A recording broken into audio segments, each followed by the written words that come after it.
योगेश बोरसे आमचे प्रतिनिधी आपल्या सोबत जोडले गेलेले आहेत। योगेश, आपण पाहतो या पावसामुळे शरद पवारांची सभाही रद्द करण्यात आलेली आहे। काय वातावरण आहे पुण्यात, काय सांगाल?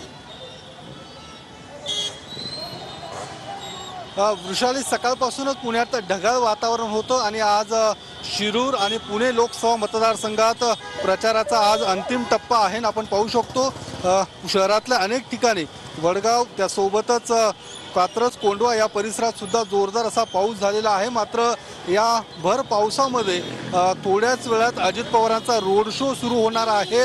या कोंढवा परिसरामध्ये शिरूर लोकसभेचे जे उमेदवार आहेत शिवाजीराव आढळराव पाटील यांच्या प्रचारार्थ अजित पवारांचा हा रोड शो असणार आहे। मोठ्या संख्येने कार्यकर्ते या ठिकाणी जमा झालेले आहेत आणि थोड्याच वेळात अजित पवार या ठिकाणी येणार आहेत। मात्र काही वेळापूर्वीच वडगाव शहरीमध्ये जी महाविकास आघाडीची सभा होती, ज्या सभेला शरद पवार, आदित्य ठाकरे, बाळासाहेब थोरात उपस्थित राहणार होते, ही सभा पावसामुळे रद्द करण्यात आलेली आहे। मात्र दुसरीकडे अजित पवारांचा रोड शो मात्र थोड्याच वेळात या ठिकाणी पार पडणार आहे।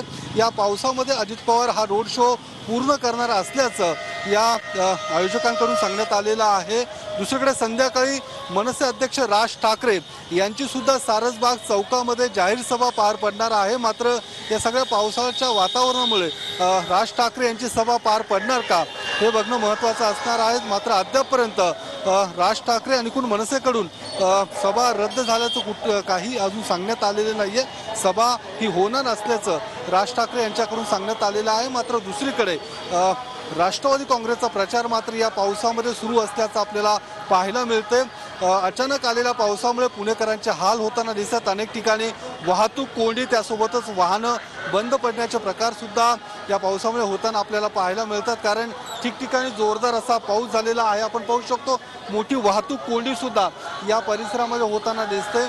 ठिकठिकाणी पोलिसांच्या माध्यमातून ही वाहतूक सुरळीत करण्याचा प्रयत्न केला जात आहे। मात्र ज्या पद्धतीने आज दिवसभर प्रचार हा दोन्हीकडून महाविकास आघाडी आणि महायुतीकडून हा प्रचार सुरू असल्याचं आपल्याला पाहायला मिळतं आणि आपण पाहू शकतो या रोड शोची जोरदार अशी तयारी करण्यात आलेली आहे आणि थोड्याच वेळात अजित पवार या ठिकाणी दाखल होतील आणि या रोड शोला सुरुवात होईल।